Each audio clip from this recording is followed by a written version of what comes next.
Uno elige las versiones de uno, pero siempre es uno mismo. Era un niño que miraba la tele y sabía todo lo que pasaba en la tele. Entonces el humor yo lo utilizo, para mí es una herramienta. Uruguay es un país de cercanías. Entonces uno muchas veces juega en primera mientras riega las plantas. ¿Me explico? Uruguay siempre te hace humilde. Las industrias cambian, las audiencias cambian, los profesionales también. Soy Ale Pradere y este es el podcast de Marketers Latam, un espacio de Human Business para entender ese cambio desde adentro. Un espacio para conversar con quienes están moviendo los negocios, la comunicación, el marketing en Uruguay y la región. En este podcast buscamos lo que no aparece en los reportes ni en las presentaciones, la historia humana detrás de los negocios. Acá no venimos a repetir frases de manual ni a contar éxitos perfectos. Venimos a entender el camino real, decisiones, aprendizajes, dudas, intuiciones, fracasos y momentos que cambian carreras. Hoy me acompaña alguien que no solo hace, sino que piensa, siente y transforma. Vamos a hablar de decisiones difíciles, aprendizajes que duelen, intuiciones que guían, momentos que marcan. Vamos a explorar su historia profesional, pero también la historia humana. Porque detrás de los resultados hay personas y detrás de cada líder un recorrido que vale la pena escuchar. Gracias por estar acá.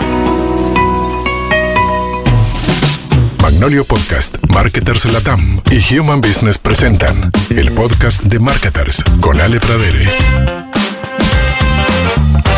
Presenta Divino. Cuando se habla de comunicación y publicidad en Uruguay, hay nombres que marcan época, y Pipe Stein es uno de ellos. Fundador de Notable Publicidad, Pipe combina creatividad, estrategia y una capacidad poco común para leer la cultura en tiempo real. Es licenciado en Comunicación por la Universidad Católica y ha recibido el reconocimiento a la innovación por la Universidad ORT, y en el ranking Merco de Reputación Empresarial del Uruguay ocupa el lugar 16. Su actividad como conferencista lo ha llevado a más de 15 países. Con humor afilado y una mirada profundamente estratégica, no solo hace campañas, interpreta cultura. Si querés escuchar a alguien que comprende la comunicación como pocos y entender qué se necesita para mantenerse relevante en un mundo que no deja de cambiar, esta conversación es imperdible. Marketers con Ale Pradere.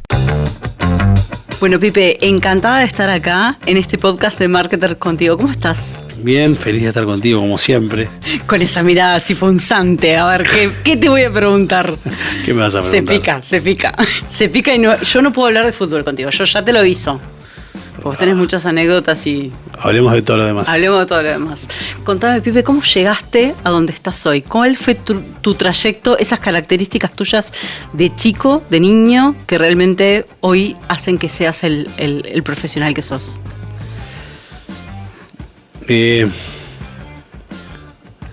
No sé. ¿Qué es lo que hace?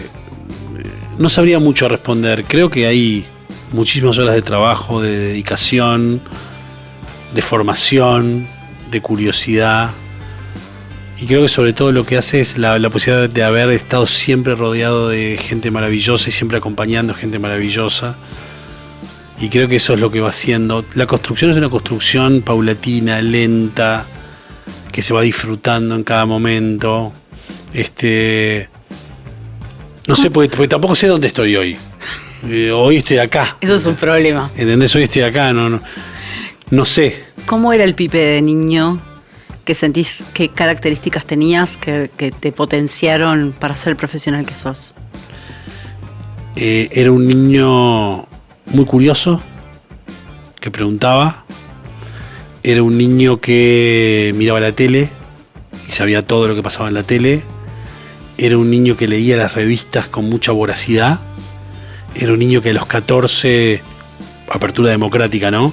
Se interesaba por leer semanarios políticos, por ejemplo. Era un niño que le gustaba organizar cosas en la escuela y ser parte, que se animaba a hablar en los actos, que a veces podía llevar alguna bandera, a veces podía llegar a pasar, que tenía muchos amigos. Era un niño muy feliz, en una casa donde mis padres me valoraban mucho, donde se cocinaba rico. No sé, Muchas anécdotas. Tengo muy lindos recuerdos de cada etapa de mi vida. Es como que logro siempre rescatar las cosas lindas que pasaron en cada momento. Pipe, hay una anécdota que vos, que muchos hemos escuchado, que es aquella fiesta en la que vos fuiste a animar donde estaba Elvio. Ahora, lo que no me queda claro es, vos pediste, tu tío te presentó, te hizo el puente, ¿cómo llegaste ahí? Porque sé que eso hizo que Elvio te llevara a trabajar con él a Punto. Vamos a contextualizar. Elvio Acuña, director de Punto Publicidad, una agencia importante que yo admiraba mucho cuando yo empecé a trabajar, entonces yo tenía el sueño de trabajar allí. Carmen Fenollosa, secretaria de Elvio, yo la enloquecía y le decía, quiero animar una fiesta para ustedes, para Elvio, para Punto. Vos ya la veías, era tu jugada. Yo sabía lo que quería, porque yo era animador de fiestas en ese tiempo. Claro. Yo iba por muchos lugares de Montevideo, de otros lugares de Uruguay también, hacía juegos, cosas muy divertidas, y tenía una dinámica. No era stand-up, pero sí hacía humor, pero hacía dinámicas grupales donde había, por ejemplo, un aniversario de 40 años, un cumple de no sé cuánto, recorría barrios. Fue una experiencia muy rica para mí, muy rica para mí. Y lo que pasó fue que yo le insistía a Carmen, que hace muchísimo que no veo, a Carmen le decía, y le mando saludos, le decía, quiero animar una fiesta. Y un día me dijo, venía a animar una fiesta. Yo sabía que al final de la fiesta era la oportunidad de decirle a Elvio que quería trabajar en su agencia, y yo sabía que después de animar una fiesta es como cuando uno baja del escenario después de dar una gran conferencia, o que una vez que uno se mostró, todo resulta más fácil. Y yo sabía que iba a funcionar, tenía toda la sospecha, me tenía toda la fe, y cuando terminó le dije a Elvio, estaban todos los gerentes de la agencia de ese tiempo, le dije, ¿me das una oportunidad en la agencia? Y él me dijo que venite el lunes. Lo que tiene es que vos, en tu caso, por lo que te conozco, la adrenalina te saca tu mejor versión, no te paraliza, ¿no? Exactamente. Que eso es una característica personal. Sí, la adrenalina saca mi mejor versión. Sí, está bien lo que... Sí, es lindo el apunte. Vos me conocés mucho, porque hemos hecho muchas cosas juntos, y es tal cual. La adrenalina, sí, saca mi mejor versión. Ahora, ese Pipe de humor, ese Pipe perspicaz, que siempre tiene un chiste, un remate, he tenido el orgullo de recibirte en Marketers muchísimas veces y en otros congresos internacionales a los que te he acompañado, y sos un gran pavo real que se expande. Ahora, ¿vos sentís que con el pasar de los años ese humor lo has tratado de dosificar, de bajar? Porque me pareció escucharte algo así en una entrevista hace poco. Sí. ¿Y por qué? Tengo la impresión de que el humor siempre es una gran salida, pero en un momento yo empecé a sentir que tenía cada vez más concepto y que el humor estaba bien dosificarlo, que no era necesario tanto humor tantas veces, tantas sorpresas, sino decir cosas que estuvieran bien. Entonces el humor yo lo utilizo, para mí es una herramienta, sé que lo puedo lograr, porque el humor también es un desafío, porque nace y porque sé qué música tengo que tocar para que suene, para que pasen cosas, pero sí, lo fui dosificando con el tiempo y en líneas generales, pero está muy vivo. También pasa una cosa, hay ámbitos que me ponen graciosos, mucho más que otros, y hay personas que me ponen gracioso. Claro. Es como que hay personas que me ponen, por ejemplo, irónico, pero... No lo digo por mal. Pero te lo sacan desde la peor versión. No, porque hay gente con quien encuentro la complicidad, donde ya entro riéndome. Claro. Hay gente con la que no, porque en realidad es una química. El humor no está en uno. El humor no es que uno se vive riendo solo. Uno se ríe con alguien. Entonces, el humor es una conexión que tiene que existir. Por lo tanto, tenemos que reírnos de una cosa similar, nos tiene que pasar. Viste que vos con cierta gente te reís de unas cosas, con cierta gente te reís de otras. Es como, el humor es una conexión. Sí. Ahora, en lo que vos estás compartiendo, lo que veo es que vos dosificás y ves cuándo subir o bajar la palanca. Totalmente. ¿Y cuándo sos vos? En todas las cosas, en todo el tiempo. Soy una máquina de ser yo. Porque la cabeza te va a 800 millones por hora. Sí,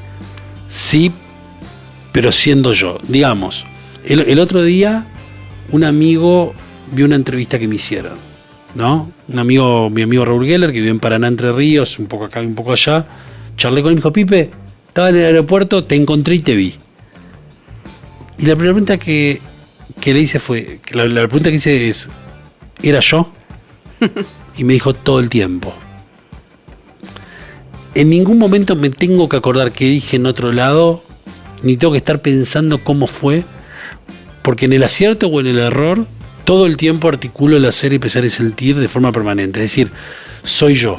Después están las versiones de uno. Es como pensar uno en la playa o uno en una fiesta. Claro. Uno elige las versiones de uno, pero siempre es uno mismo.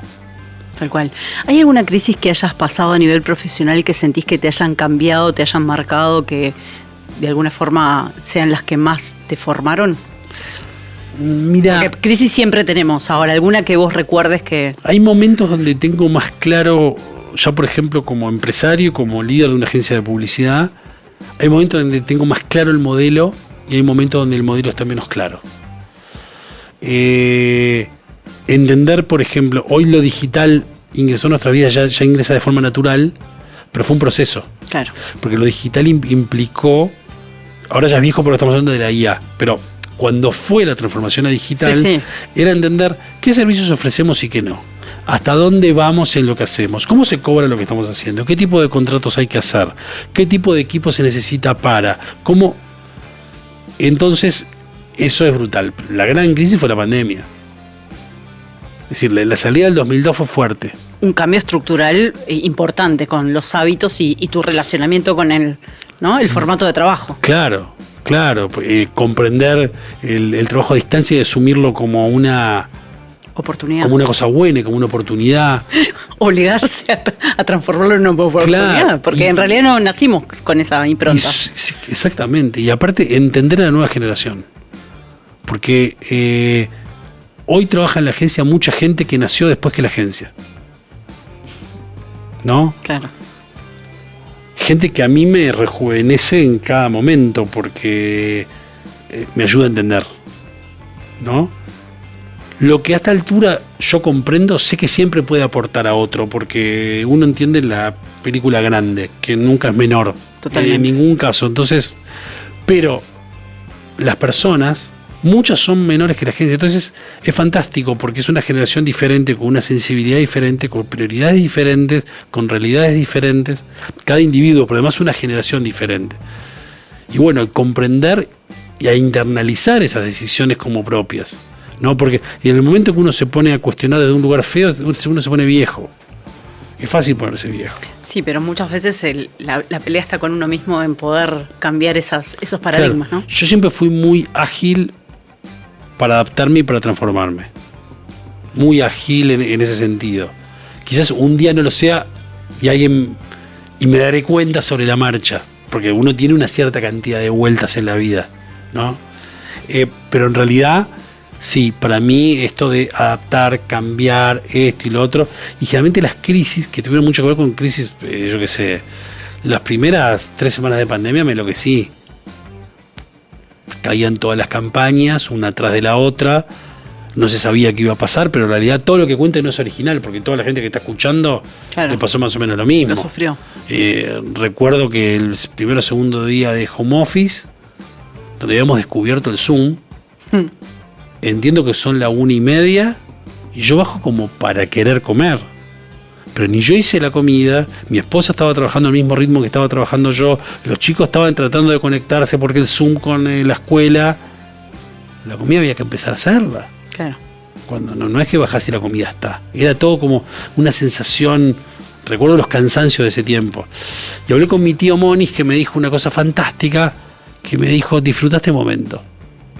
Uno atraviesa 2, 3, 4, 5 crisis grandes en su vida profesional y saca muchas veces lo mejor de uno. Disfruta este momento. Yo lo que tenía es una contractura bestial. Claro. Lejos de disfrutar. Pero tenía razón. Una vez más mi tío tenía razón, porque era algo para disfrutar, para entender. ¿Cuándo sentís que empezaste a jugar en primera?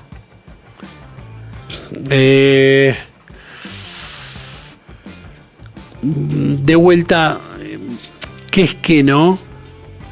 Hay muchos ámbitos. ¿O qué es primera para vos? Tiene que ver con las reuniones a las que accedes. tiene que ver con la gente que te consulta, tiene que ver con las cosas en las que participás, ¿no? Y desde qué lugar. Todo va pasando de a poquito. Todo va pasando de a poquito. Pensar que todo es un flash, que no sé cuánto, no. Es una construcción. Porque no hay nada peor que jugar en primera cuando uno no está pronto. Claro. Si te ponen antes de tiempo... Te llena tu grado de incompetencia. Claro, te va mal. Claro. Te va mal. Y bueno, y con el tiempo, sí, fui estando en reunión y tal. Y hoy me es natural estar con gente que toma decisiones grandes. Lo disfruto. Disfruto todo. Y hablando de toma de decisiones, ¿cuál es, entrando en tu backstage? No, perdón, Sí. que ahora volvemos, pero me quedé pensando, ¿qué es estar en primera? En lo nuestro. ¿Con qué vara te medís? Claro, ¿qué es estar en primera? Y bueno, estar donde se corta la pizza, ¿no? Y agarrar el cuchillo también. Sí, es eso, compartir eso. No, me gustó la pregunta, pues, ¿qué será? ¿Qué es jugar en primera para nosotros? Claro, ¿no? es que para cada uno es distinto. Y siempre pienso también que Uruguay tiene una escala, si bien nosotros jugamos para Paraguay y hemos hecho proyectos para afuera y todo, que Uruguay tiene una escala donde nada es tan grande y donde todo, Uruguay te humaniza, porque no tiene suficientes pisos como para mirar desde arriba. Entonces... Nos obligan a salir. Pero a mí me gusta eso, porque hay una cosa de la dimensión humana, claro, que a mí me que te entusiasma, donde nadie es tan grande, ni hay tantas ligas, ni hay tantas cosas. Uruguay es un país de cercanías. Entonces, finalmente, uno muchas veces juega en primera mientras riega las plantas. ¿Me explico? Uruguay siempre te hace humilde, aunque no quieras. Y a mí me parece que es una de las cosas fantásticas de nuestra escala. Me encantarían otras cosas, pero eso me parece bien. ¿Nunca pensaste irte a vivir al exterior? No, nunca. Nunca, extraño mucho, extraño. Extraño horrible. Te estaba preguntando en esto de toma de decisiones. ¿Algún secreto que vos tengas para tomar decisiones de forma lo más certera posible? A nivel de la agencia es hablar con Diego, mi socio, Diego Lev, mi primo hermano, mi socio. Hoy en día hablar con Victoria Boni en la agencia, hablar con Martín Rumbo en la agencia, hablar con Rosana Di Maio, es decir, el diálogo con la gente adecuada, con los equilibrios adecuados. Y después ir para adelante. Hay una ética.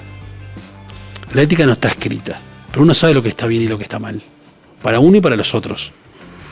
No hay nada más inconveniente que el otro esté mal. Claro. Porque es como el humor, es una conexión finalmente. Nos lo decía Julio De Caro. Totalmente. La primera vez que escuché a Julio De Caro en Marketers, él hablaba de esta cosa circular, ¿no? Del otro. Lo que es comida mañana es basura y lo que es basura mañana es comida y así fluye, ¿no? ¿Te acordás de esa placa? Sí, totalmente. Me gusta traerlo hablando contigo, Julio, que tanto lo que hicimos y que tanto nos inspiró a nosotros y a tanta gente, que es esta cosa circular, ¿viste? Y finalmente creo que lo que es una ética que tiene que ver con las decisiones. Después las decisiones de negocio, uno puede acertar más, acertar menos, darse cuenta más. Lo que no puede es hacer lo que está mal. Y lo que tiene que tratar es hacer lo que está bien. Luego puede tomar decisiones brillantes o de las otras. En mi camino tiene que haber de todo. E incluso tiene que estar repleto de cosas que todavía no sé. Que hay gente que me va a agarrar y me va a decir, te equivocaste cuando... Puede haber. Ahora está, no paro de hacer. ¿Cómo duermo? Tranquilo conmigo. Hablando de la industria, ¿hay algo en el cambio de los consumidores de los últimos años que te esté costando o te haya costado mucho aceptar? No, porque yo no tengo una tensión, yo trato de comprender. El tema es si logro comprender, yo acepto todo. Es decir, si yo quiero cambiar el mundo, no lo cambio a través de esto, sino lo que trato es de comprenderlo, porque el que no comprende está afuera. Nosotros, el que no entiende cómo funciona, no morfa. Claro. Es fácil. No es como quiero que sea el mundo, trato de entenderlo para poder funcionar en él profesionalmente. ¿Qué puedo entregar? Claro. Entonces si lo comprendo del todo, bueno, hasta cierto punto. Hay mundos que son complejos de entender. o por temas generacionales, o por niveles socioeconómicos, o por otras realidades, cada vez es más difícil entender el mundo al que no pertenecemos. Yo hago enormes esfuerzos, pero ¿qué es un esfuerzo? Bajar el nivel de prejuicio. Para poder entender lo que te emociona a vos, tengo que bajar el nivel de prejuicio. Es decir, suponete que mañana sale campeón nacional y vos sos hincha de Nacional. Entender tu emoción. Es bajar mi nivel de prejuicio y entender que tu amor es como mi amor, claro, por mi club. Entonces es como así. Algo más grande. Es como entender.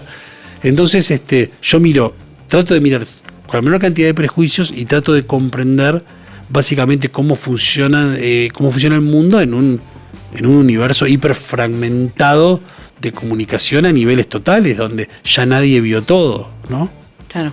En esto de la comprensión me parece que también que los años nos dan como una evolución de poder entender mejor y aceptar mejor. Ahora, en esto de las nuevas generaciones, escuchaba en una entrevista que te hicieron que vos decías que los cuentas entienden mucho a los creativos, pero los creativos no entienden tanto a los cuentas. ¿Hay algo que vos en la agencia estés haciendo para acortar esa brecha o para trabajar esa empatía? Sí, bueno, esto que traes, no me acordaba de haberlo dicho, pero todo, obviamente confío. Te creo a vos, me creo a mí. Quiero suponer. Pero no, creo que está todo más cerca, porque es todo mucho más colaborativo y mucho más interdisciplinario que antes. Antes el mundo era de áreas de trabajo. Y hoy en día todo se puede cruzar muchísimo más. Claro. Naturalmente hay gente que tiene mayor capacidad de management, mayor capacidad de operativa y ejecutiva, lo que hoy necesita, porque fíjate una cosa, hoy una campaña puede tener 250 piezas. El planning y la puesta en marcha de una campaña de este tipo, cuando son además muchas campañas simultáneas. Nosotros venimos de un mundo donde eran 4 grandes campañas por año de 14 piezas cada una. O que era el mundo cuando Tinelli no tenía tatuajes. Antes. ¿Tá? El mundo cambia, evoluciona hacia lo que es hoy, y hoy en día tenés muchas campañas en paralelo para diferentes públicos, con una enorme cantidad de piezas que van en simultáneo. Claro. La gestión de cuentas ya no tiene que ver con tomar café con clientes, independientemente que uno siempre puede compartir un café con un cliente. Haces equipo con el cliente y tenés que organizar toda la infraestructura para que toda una campaña de ese tipo se implemente al mismo tiempo, que tiene incidencia en las redes, en programática, en Google, en los canales, en las radios, en streaming, todo al mismo tiempo. Entonces, ya el cuenta no es una persona de relacionamiento independiente, que también lo es, pero un director creativo, una directora creativa, también son personas de relacionamiento. Entonces, son equipos que se vinculan con equipos, donde cada uno tiene su fuerte a la hora, porque hay gente que puede pensar un concepto pero es incapaz de organizar y de poner en marcha un plan general. Claro. Y ahí uno lo que empieza a aprender y a valorar son los talentos de los otros. Me la dejas en bandeja, porque en realidad lo otro que te quería preguntar, en Uruguay existe las Campanas de Oro, que es un premio muy reconocido, y yo te conozco desde hace muchos años y me llamó la atención y me mostró, para mí por lo menos, un tema de evolución tuya. Una de las fotos que vi en la campana de Recién con Divino, vos no estabas al centro, estabas en un costado. Y me pareció un acto de grandeza. Bueno, te agradezco lo que decís. ¿Cómo te sentís vos y cómo has manejado el soltar? Porque cuando uno es ansioso, como lo somos, y quiere controlar todo, porque te conozco trabajando, ¿no? ¿Cómo hacemos para soltar y dar espacio? Mira, ¿qué has hecho vos? ¿Mucha terapia? También, todos los miércoles. Pero además de eso, mira, cuando terminó la Campana de Oro, que es el gran premio de la publicidad del Uruguay, yo voy en auto porque no tomo, ¿está? Soy un poco así. Entonces agarré los premios y los puse en el auto, porque lógicamente la gente está en Uber, está en otra. Si los llevé en el auto, los llevé para mi casa. Entonces cuando mis hijos se despertaron, vieron una enorme cantidad de premios. Y me dijeron, papá, ganaste estos premios. Y yo les voy a decir una cosa. En realidad no fui yo, pero sin mí no hubiera sucedido. Pero no fui yo. Hay gente que tuvo mucho más incidencia en Me esos declaré premios. inocente, decía Julio. Claro, pero no lo digo desde la humildad, es lo que realmente pasa. Sí, pero papá, vos sos los fundadores de la agencia, no hubiera pasado. Entiendo. Sin mí, esto no hubiera existido de este modo. Pero yo solo no hubiera traído estos premios a casa jamás. Entonces, está todo, si somos honestos, está todo muy claro cuál es el aporte de cada uno. Hay reuniones donde yo puedo ser clave. Y hay reuniones donde yo puedo ser un estorbo. Hay reuniones donde yo puedo... Te han dicho, Pipe, no vengas. Sí. ¿Y cómo lo gestionas? Bien, porque lo que yo quiero es lo mejor para el proyecto. Yo no quiero estar en todos lados. Yo no he parado de estar en muchos lados. Yo llevo muchos años de trabajo. Vos fíjate, yo hoy tengo 56. Yo no había cumplido 25 y tenía agencia de publicidad. Claro. Entonces, no es que yo lo que quiero es que funcione. Yo quiero que el equipo gane. Si mi presencia ayuda a que el equipo gane, porque genera cierta confianza, y después con los clientes se dan diferentes dinámicas. Es un equipo, nosotros somos un equipo que se va armando en función de cada cliente y de cada historia. Hay lugares donde yo soy clave, pero hay lugares donde yo soy transparente. ¿Qué creencia o actitud has tenido que cambiar para generar el mayor salto tuyo? ¿Me repetís el principio? ¿Cuál es aquella actitud o creencia que has tenido, contra la que has tenido que luchar contigo mismo para poder evolucionar en este mundo tan cambiante? Y mucha autocrítica. Mucha autocrítica. El ego, ¿no? Cuidar, darse cuenta. Y luego ver a los otros. El tema de ver al otro es fundamental. Ver al otro es clave todo el tiempo, ¿no? Uno no siempre ve.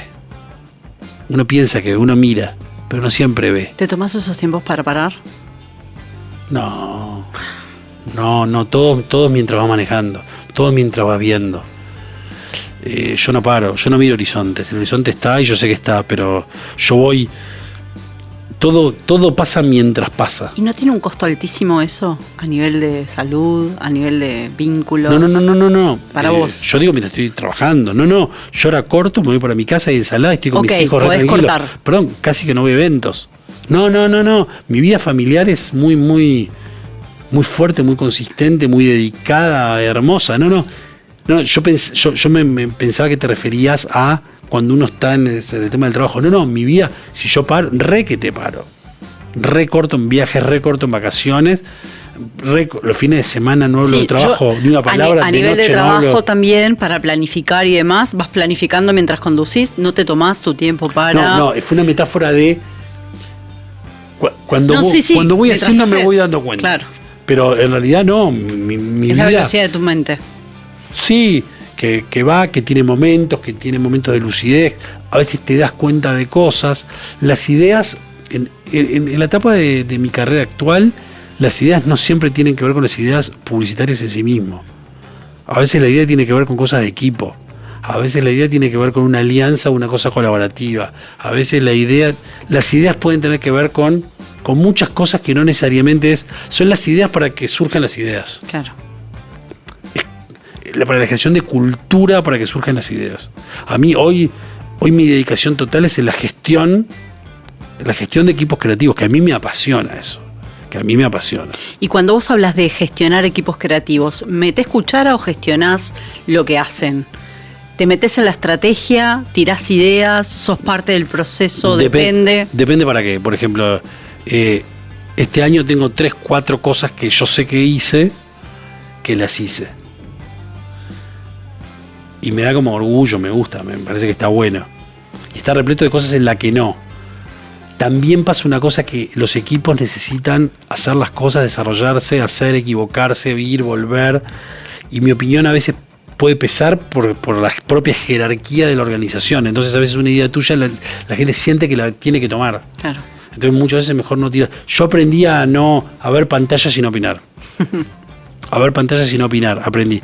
Por otro lado, hay cosas donde sí marco rumbos, incluso puedo discutir un plan de medios y decir, va por acá, va por allá, Sí, qué tipo de equipo hay que armar para tal cliente, para tal proyecto. Sí. Hablando de medios, Pipe, si vos hoy fueras contratado por los medios masivos de comunicación de Uruguay, Por ejemplo, no sé, un canal, una radio, sí. ¿qué sugerencia les darías a los medios para compasar los cambios de los consumidores? Primero hablar desde la realidad, ¿no? Todo desde la realidad. Todos los medios tienen un impacto. Y todo tiene que pasar desde la realidad. Y luego lo que pasa en redes sociales es clave porque sucede una cosa muy fuerte, que es lo que pasa con los medios tradicionales en las redes sociales.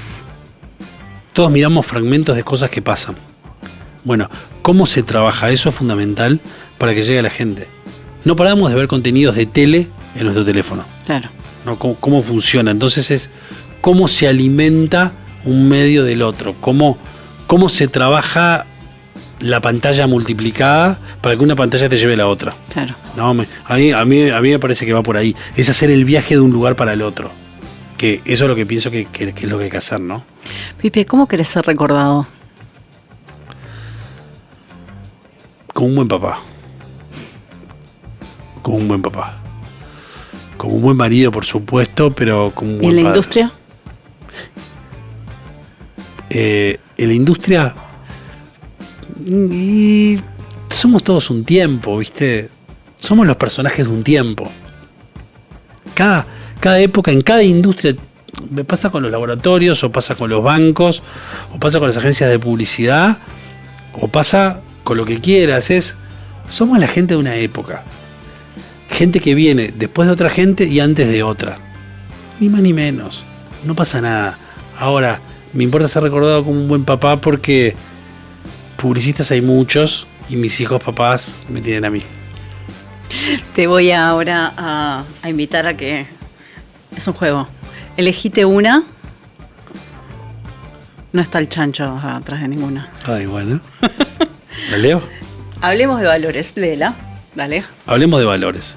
¿Qué valor personal te costó más desarrollar y cómo te diste cuenta de que lo necesitabas?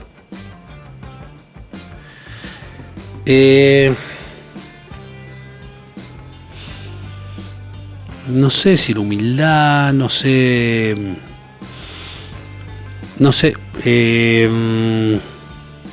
porque depende. No me doy cuenta qué responder.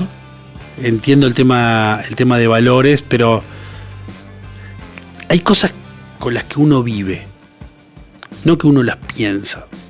Yo no decido ser como soy como soy. Los valores tienen que ver con una educación, con una mirada, con un contexto, con una filosofía, con todo. Pero me atraviesan. No estoy pensando.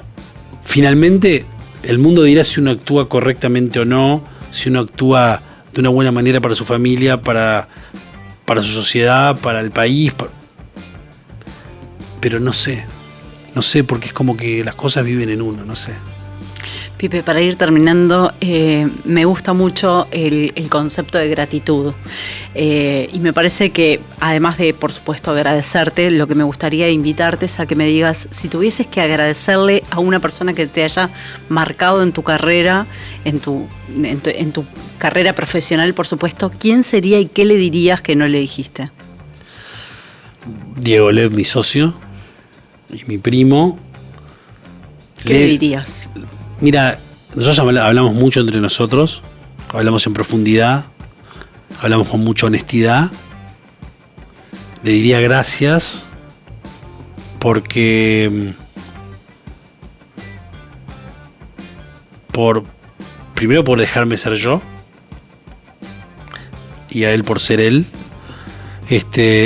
por su capacidad de análisis, por su profundidad, por su conocimiento, por su forma de ver el mundo, por lograr ver lo bueno en las personas y nunca decir cosas feas del otro, por pensar con generosidad. Diego es un tipo muy especial, es un intelectual, es un artista. Tremendo. Es un publicista, es un tipo tremendamente completo, muy querido por toda la gente que lo conoce. Y yo tengo la suerte de que sea mi primo hermano, mi hermano primo, pero socios hace décadas. Y bueno, y él conmigo ha sido tremendamente generoso y me ha hecho mucho mejor de lo que yo iba a hacer. Eso es algo que lo tengo clarísimo. Pero quiero decirte que te agradezco la pregunta sobre la gratitud. Para agradecerle a Diego, tengo muchas personas a las que agradecerle, porque nadie se salva solo. Nadie se salva solo, está clarísimo. Está clarísimo. Quiero agradecerte a vos también. Te lo he dicho muchas veces a vos también, acá y en público también, por tu aporte a la comunidad marketinera del Uruguay, por el sueño que llevas adelante. Es muy difícil darle mística a un congreso, que es marketing, y vos se la das. Y conmigo has sido tremendamente generosa porque me has parado muchas veces en el escenario con un público fantástico, con un soporte fantástico, cuidando todos los detalles, comprendiendo todo lo que pasa alrededor. Vos sos una gran productora, además de todo, y te quiero agradecer lo que hiciste por mí y lo que haces por todos. La verdad que yo estoy súper agradecido de estar ser parte de tu podcast. Muchas gracias, Pipe.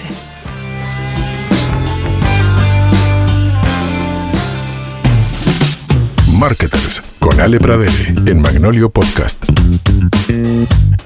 Presentó Divino.